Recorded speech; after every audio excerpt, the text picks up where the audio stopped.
If we actually manage to guide more companies through the screening process, through the 30% design process, through the engineering design, and make it cheaper through databases, a standardized modeling approach as we are using it, then more people can do this. A common knock on distributed energy resources, or DERs, is that they don't scale.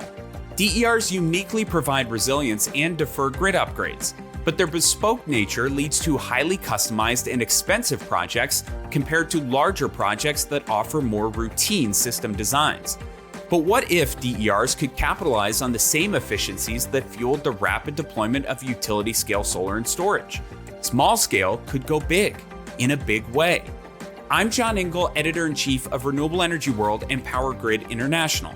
This week on Factor This, I'm joined by Dr. Michael Stadler, who wrote much of the early research on microgrid design and optimization. He's now the Chief Technology Officer for software startup Xendee, which aims to bring speed and efficiency to DER deployment. How are they going to do it? That's all next on Factor This from Renewable Energy World.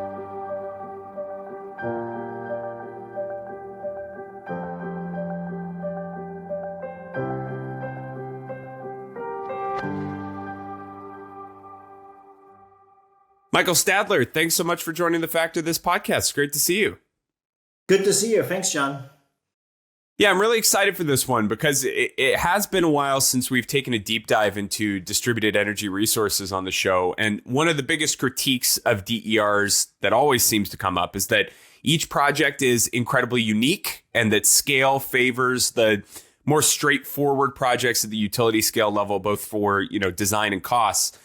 So I'm looking forward to hearing more about how you're working on that at Xendee to optimize the development of distributed assets and microgrids using software. But before we get to that, and one of the big reasons for having you on is because you're one of the preeminent researchers in this space on DERs and microgrids and system design and all of that. So really looking forward to hearing more about your background, if you can share that first with the audience. Sure. Thanks, John. Yeah. In 2002, as I was a PhD student in Europe, in Austria, I got an invitation to join Lawrence Berkeley National Lab up in the San Francisco Bay Area as a guest researcher. And back that time, actually, we started working already on microgrids and distributed energy resource modeling. And actually, some of the ideas that we're still using go back to that time. And it was a 10-month invitation. And after the 10 months, it was pretty clear for me that I want to come back because of the work environment and all the ideas that were floating around in California at that time, right? So then in 2005, as was done with my PhD finally, I got the invitation to start as a postdoc at Lawrence Berkeley National Lab. And then I was working my way up until 2017. And at the end of the day, I was leading the Grid Integration Group, which was a group which consisted of 40 people, researchers, and we were mostly focused on issues which were related to distributed energy resources, microgrids, but also electric vehicles, and grid integration and distribution system modeling, right? And then in 2017, after also getting recognition by President Obama, I decided that after 200 plus journal papers, reports, and so on, I wanted to actually do something more hands-on. And this is why I left Berkeley and started Xendee together with two partners. One partner is Adib Nazli. He's more coming from the distribution system side of things. And there's also Scott Mitchell now, who is leading our software department. And the reason why I wanted to commercialize this was basically, we did already projects in Berkeley for the Department of Defense. But it was really complicated and it took a long time to actually figure out how these projects should evolve. And it always needed basically a person with a PhD, right? So I wanted to streamline this, but the national lab system at the universities are not necessarily the best place to actually streamline such a process and start a startup company. And this is why I moved out and started the company. What did that early research look like in 2002, 2005 that you were talking about when you first got over to Berkeley? What kind of things were you trying to figure out and maybe characterize that with where we are now in, so much has changed over the last 2 decades and especially in the last few years for DERs? I mean, it was really the Wild West. I mean, we were not too focused on the industry. I mean, we had these ideas that with microgrids, you could actually do certain things, you could benefit from this. No one actually had an idea on how you would plan such a microgrid, how you would run it, right? So, I mean, we were mostly focused on defining a concept for microgrid. What does even microgrid mean, right? And how do you would assess benefits of a microgrid? And it was pretty academic. I mean, we did a lot of algorithms programming. I mean, we got all the funding from DOE. But there was one thing which already popped up. It was combined heat and power. So we started the microgrid with CHP, combined heat and power. And the reason for this is that they really increased the system efficiency. Because most people tend to forget that the microgrid is not only the electricity side, it's also the heating, cooling side, or nowadays it's also hydrogen, right? So at that time we said, well, what if we could actually use also the heat and the electricity at the same time in a building? Because in this way we would increase the system efficiency to 80% compared to maybe 50% if we are purchasing this differently. So there were a lot of thinking about what technology should go in a microgrid, a lot of journal paper writings. But at that time, we didn't really do a real project. This came on later in the early 2010s or so that we started doing real projects. So then at that time, what was your general outlook as you're doing the research and these internal research projects for distributed energy resources and microgrids? Because even today at the microgrid, just segmenting to microgrids, it's still relatively small deployment when you think about, the greater picture. DERs are coming online much faster with, rooftop solar and batteries and the C&I market, electric vehicles, so on. But did you think it would get to this point, or did you think that much of your work would stay largely academic? Honestly, I mean, at that time, it was just fun, right? I mean, 2010, I mean, we wanted to do this, and we had some prime clients at the Department of Defense, and some of them understood what this means. So it was really just for fun and for research, right?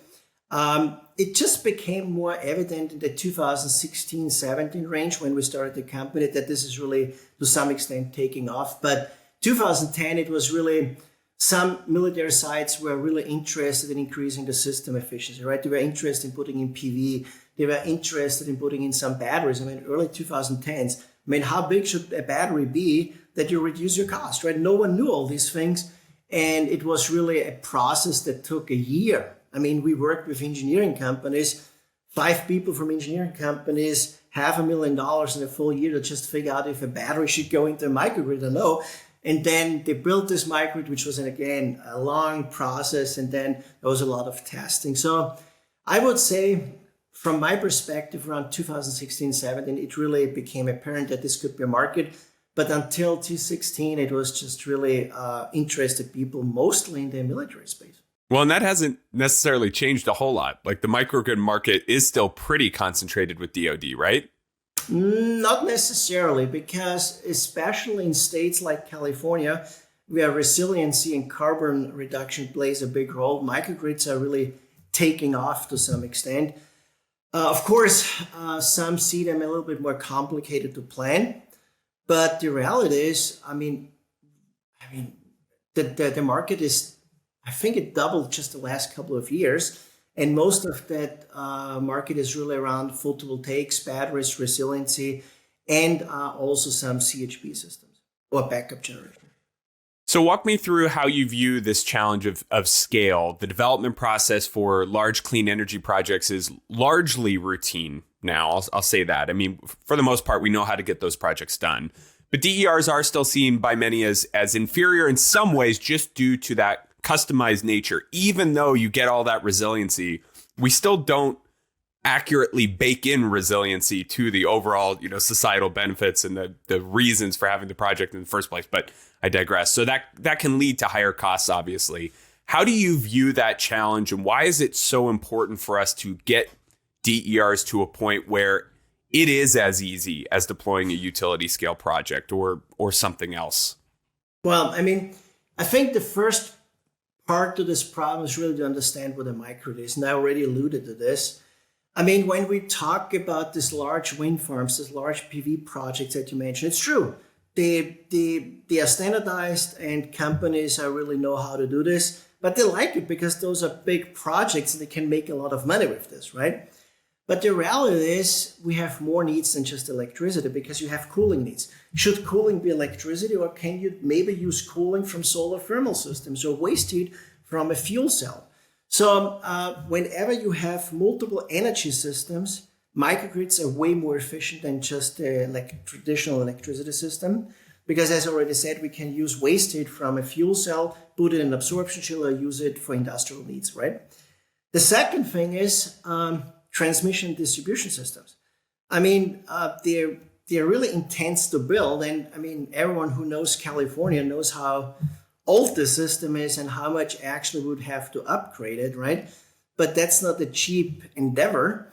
And the closer we bring actually the generation resources to the demand, the cheaper the system will become. So I would actually argue that microgrids can be more efficient than these large-scale projects and less costly because you can actually defer or completely get rid of some system upgrades. So then it almost sounds like as much a messaging challenge with DERs than it is a technological challenge. Like the batteries work, the microgrid, power systems work, the solar panels work, but we then have to go on this advocacy push to say, but it also does this. And did you factor in the resilience? And did you factor in the deferred T&D costs? And T&D costs keep going up. Generation keeps going down.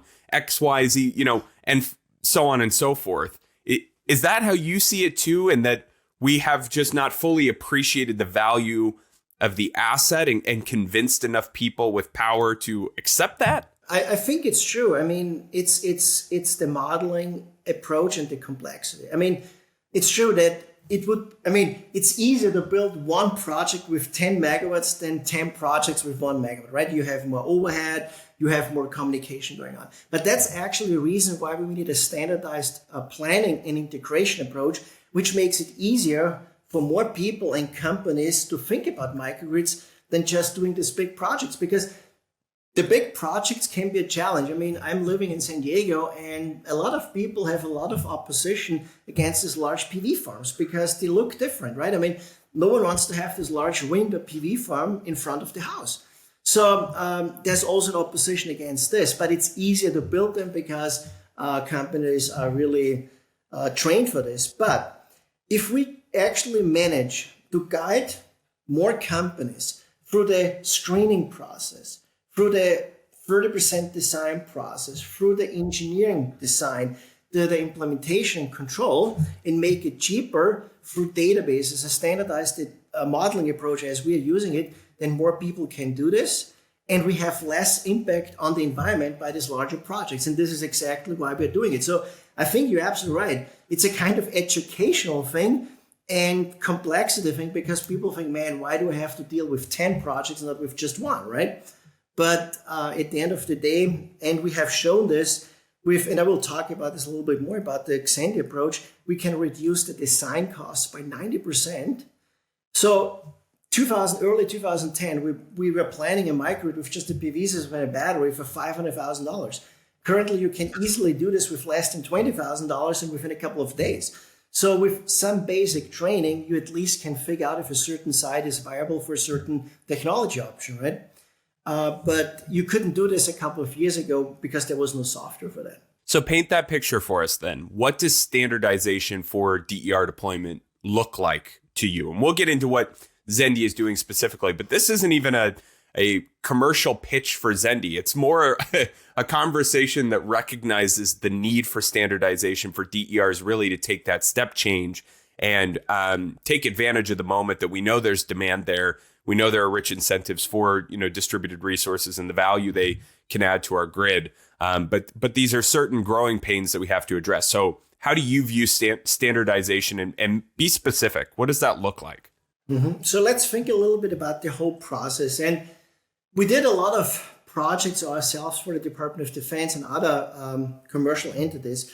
But let's focus on, let's say you are a military site and you want to figure out if a microgrid makes sense for you. So the first step is actually to start thinking about it. I mean, do I have the right environment? I mean, do I have all the data? So people have to screen their system and make a very basic decision if they even should move forward to collect some funding, let's say from the government, right? So you need a screening process.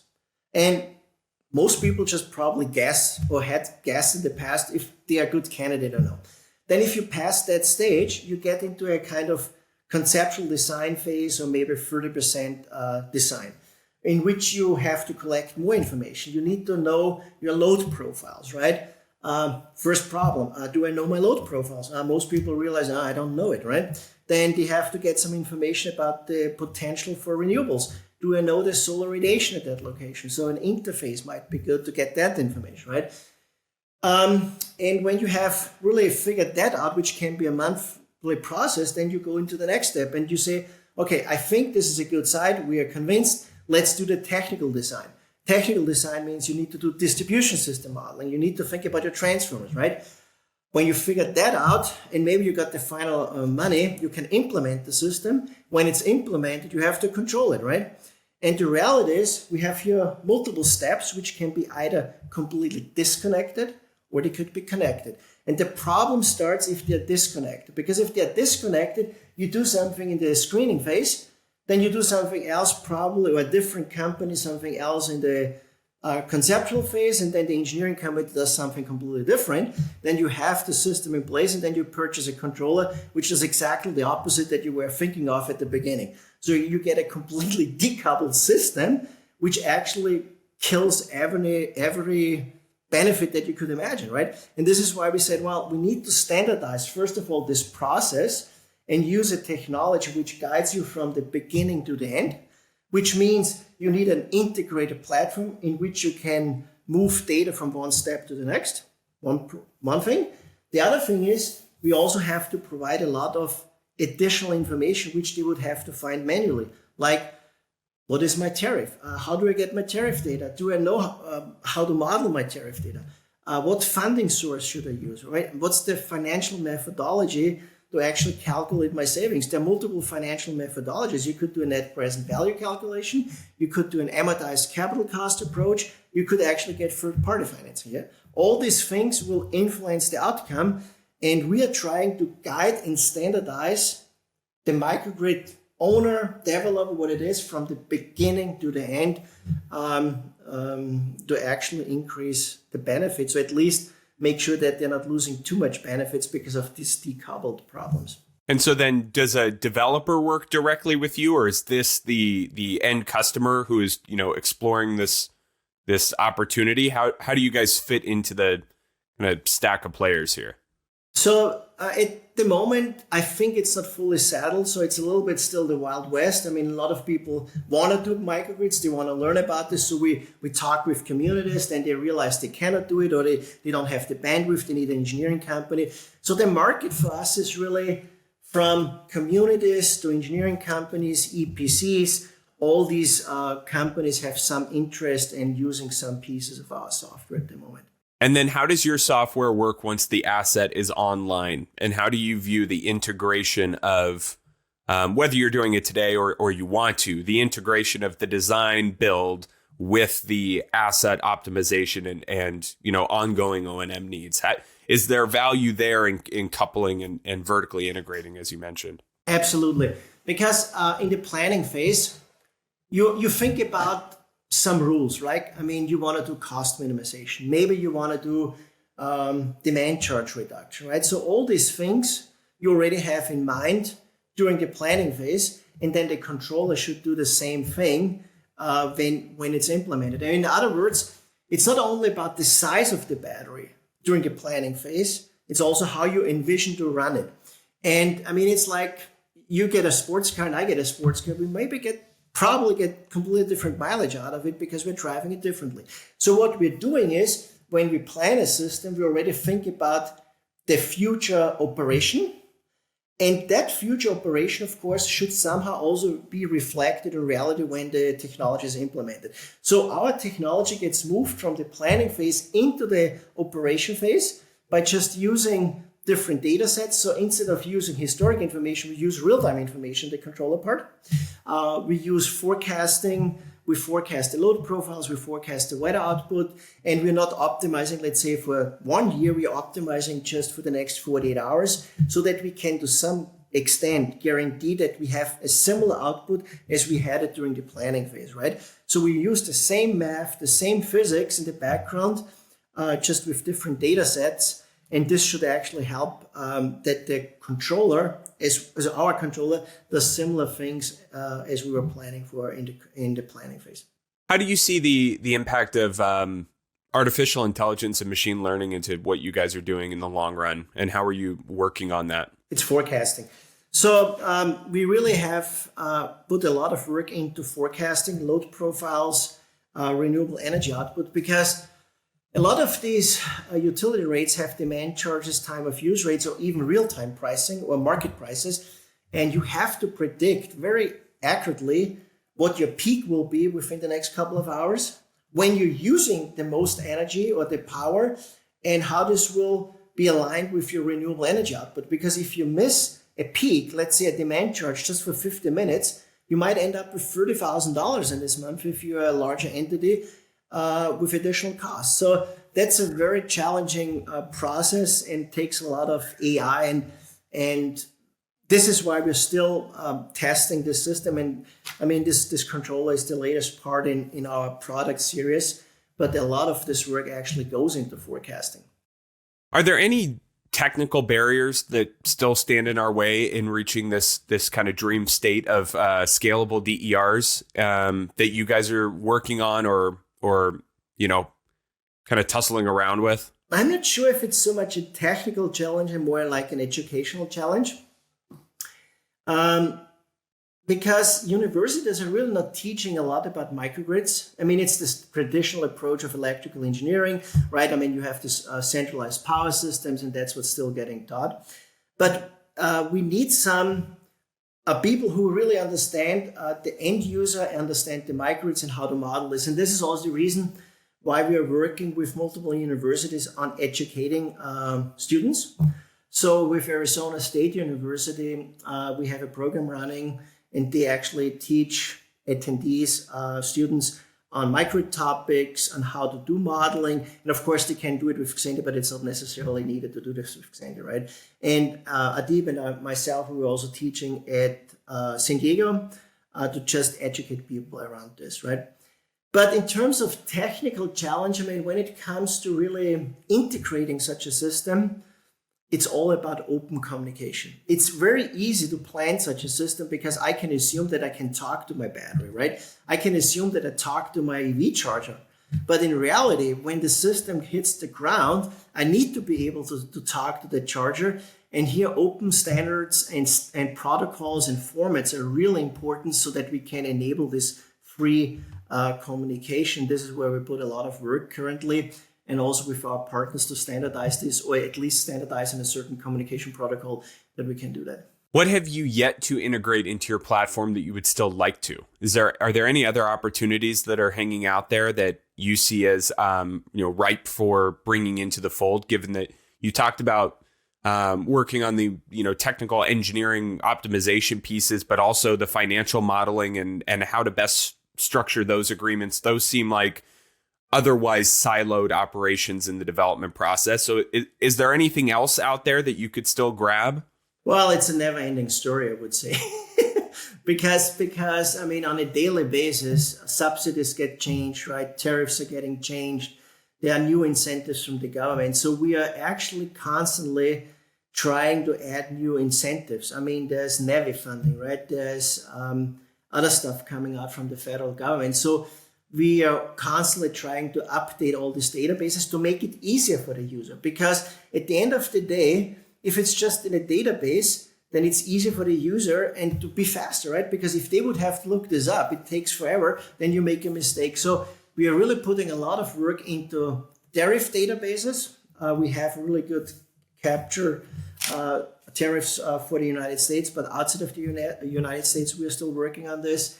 This incentive program, load profiles. A lot of people want to build microgrids, but then they even don't know how the energy demand looks like, right? So we have to think about creative ways to estimate their load profiles, electricity demand, heating demand, or cooling demand, so that they can get reliable results. So the point here is, I mean, at the moment, we can model more than 25 technologies, from heat pumps to electric vehicles, batteries, you name it. But it's really about everything around, which makes it easier for the client to design a system with less burden, because they shouldn't have the need to look something up. So this is where we put a lot of work and help them. Let's look outward on, your predictions and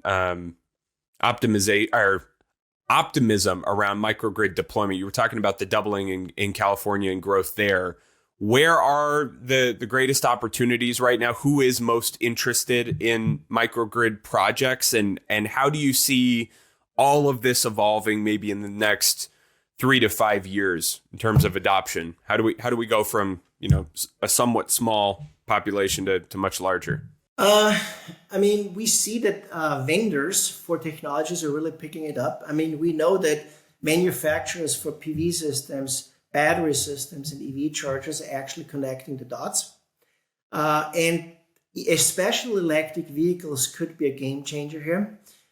We have seen that it takes a very long time to actually interconnect new EV charging stations, because utilities are way behind, or they have to upgrade the system. And it can take 2 years in California to get a permission to install an EV charger. In 2 years from now, I mean, if I'm not running in half a year, then the business makes no sense, right? And here microgrids make a really game changer, because they can avoid the utility interconnection, at least for certain periods of time. So that's really where I see a lot of interest in the EV space. The other thing is, of course, carbon reduction. I mean, batteries, especially in states like California, batteries are really hard pushed. People want to use them. And resiliency. I mean, again, if you have almost every other week a short outage, then resiliency plays a big role. But from a societal perspective, I think it's also important to realize that with a microgrid, I can reduce the market domination or market power from utilities. And we have seen this the last couple of years with the gas prices going up, the crisis also in Europe with electricity. I mean, I have my own microgrid, and I was not exposed to those problems, because I can generate my electricity as much as I can on my side, and I can even deliver into the system. So I can actually support the utility system, right?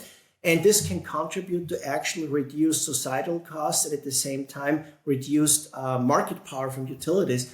And a good thing here, maybe as you know, in California, the NEM3 tariffs, the net metering tariffs, which really pay you, I think, up to $2 or $3 per kilowatt hour if you provide energy at critical times. So if I have a battery system or a microgrid which can deliver power during 6 p.m., 8 p.m., 9 p.m., the critical hours, I can actually help the utility at the same time. So there are multiple benefits from the fact that we can reduce the burden on the utility system, at the same time increase resilience. And I think some states at least recognize that. Well, Michael, as we get ready to wrap up here, really interested in just what fascinates you most about what you're working on today, given that you've been, researching this stuff for 2 decades now, more than 2 decades. So, do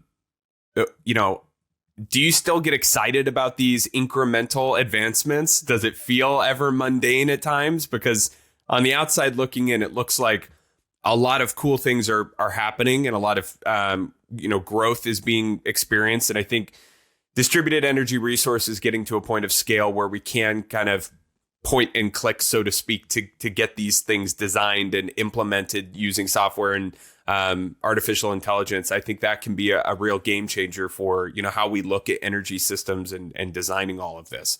But what do you think? I mean, I personally really get excited if a new client understands the benefits from a microgrid. I mean, if they see how much they can reduce the energy costs and carbon emissions. And it's really about educating people, right?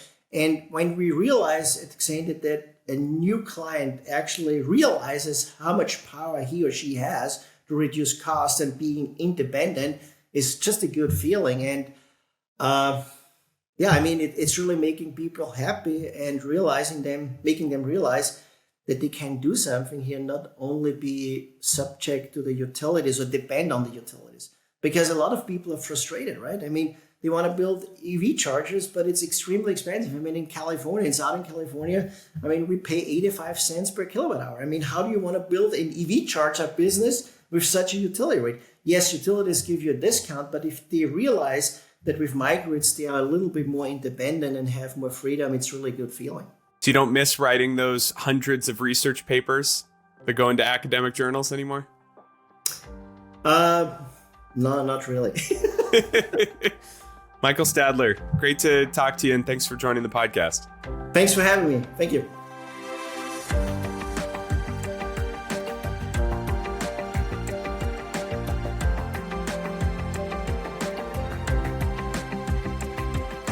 Thanks again to Dr. Michael Stadler for joining the podcast. Factor This is a production of Renewable Energy World and Clarion Energy.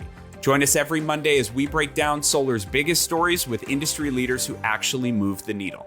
And please leave us a rating and review wherever you get your podcasts. Thanks for listening, and we'll see you next time on Factor This from Renewable Energy World.